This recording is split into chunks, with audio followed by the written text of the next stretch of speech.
नमस्कार। आज हमारा टॉपिक है नाम। नॉन अलाइड मूवमेंट, जिसे हिंदी में गुट निरपेक्ष आंदोलन कहते हैं। इसके संस्थापक सदस्यों में 5 प्रमुख सदस्य माने गए हैं, जिनमें प्रथम है Joseph Broz Tito. Joseph Broz Tito ये यूगोस्लाविया के शासक थे और दूसरे विश्व युद्ध में जर्मनी के खिलाफ लड़े थे। इसके बाद 2 नंबर आते हैं हमारे देश के प्रथम प्रधानमंत्री जवाहरलाल नेहरू।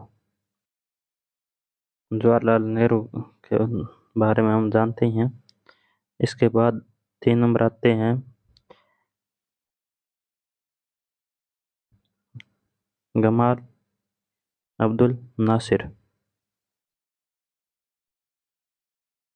गमाल अब्दुल नासिर ये मिस्र के शासक थे। अरब राष्ट्रवाद, समाजवाद और साम्राज्यवाद के विरोध के लिए प्रतिबद्ध थे। इन्होंने स्वेज नहर का राष्ट्रीयकरण किया था और इसकी वजह से 1956 में अंतर्राष्ट्रीय संघर्ष शुरू हुआ था, जिसे स्वेज संकट के नाम से जाना गया था। इनके बाद फिर आते हैं इंडोनेशिया के सुकर्णो। इंडोनेशिया के सुकर्णो पहले राष्ट्रपति थे। इन्होंने स्वतंत्रता संग्राम का नेतृत्व किया था, समाजवाद और साम्राज्यवाद का विरोध किया था और बाडुंग सम्मेलन के आयोजक थे, जिससे इस नाम की नींव पड़ी थी, गुट निरपेक्ष आंदोलन की नींव पड़ी थी। इसके बाद आते हैं 5 नंबर पे घाना के पहले प्रधानमंत्री वामे नक्रुमा। इन्होंने आज़ादी की लड़ाई के अगुवा थे और अफ्रीकी एकता, समाजवाद के पक्षधर थे। उपनिवेशवाद का इन्होंने विरोध किया था और इनका तख्ता पलट हो चुका था। इनको सेना ने हटा दिया था। इस प्रकार नाम आंदोलन के कुल कितने सदस्य हुए? संस्थापक सदस्य कुल 5 सदस्य हैं, जिन्होंने नाम का निर्माण किया था, यानी नाम आंदोलन की शुरुआत की थी। उन 5 में हमने पढ़ लिया। 1 नंबर हमारा भारत, 2 नंबर मिस्र, इंडोनेशिया, घाना और यूगोस्लाविया के। इस प्रकार कुल 5 राष्ट्र, जिनमें हमारा भारत प्रमुख था। माफ करना, यूगोस्लाविया है, यूगोस्लोवाकिया नहीं है, यूगोस्लाविया सदस्य राष्ट्र है। और फिर इस नाम आंदोलन ने अपने पहचान बढ़ाई और ये पूरे विश्व में शीत युद्ध के समय का महत्वपूर्ण आंदोलन बना था।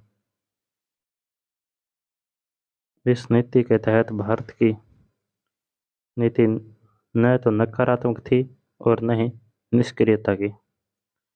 नेहरू ने विश्व को याद दिलाया कि गुट निरपेक्षता कोई पलायन की नीति नहीं है। इसके विपरीत भारत शीत युद्धकालीन प्रतिद्वंद्विता की जकड़ ढीली करने के लिए अंतर्राष्ट्रीय मामलों में सक्रिय रूप से हस्तक्षेप करने के पक्ष में था। भारत की कोशिश थी दोनों गुटों में मतभेद कम करना। गुट निरपेक्षता का अर्थ तटस्थता का धर्म निभाना भी नहीं है। तटस्थता का अर्थ होता है मुख्यतः युद्ध में शामिल न होने की नीति का पालन करना। इस प्रकार गुट निरपेक्ष युद्ध में शामिल न होने की नीति न अपनाकर युद्ध में शामिल तो नहीं होना चाहता था, लेकिन उससे अलग भी नहीं रह सकता था।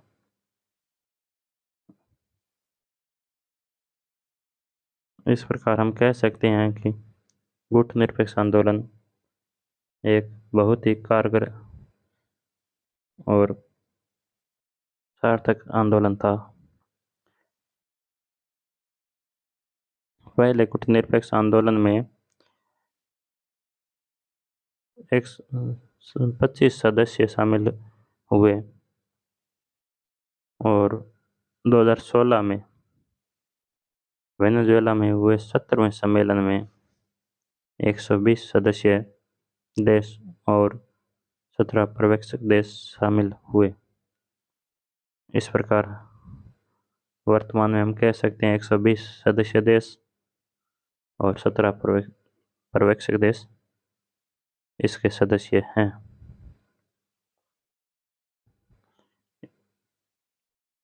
इसमें एक और आता है पृथकतावाद।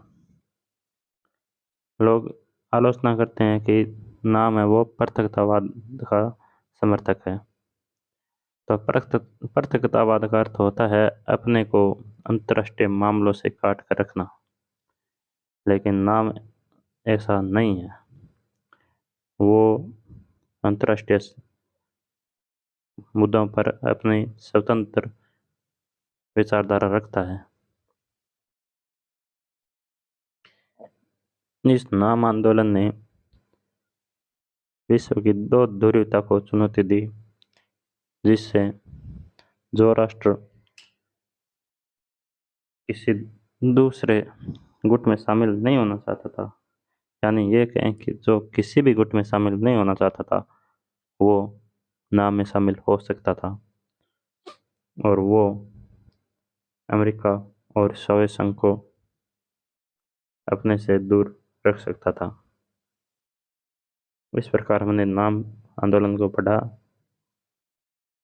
धन्यवाद।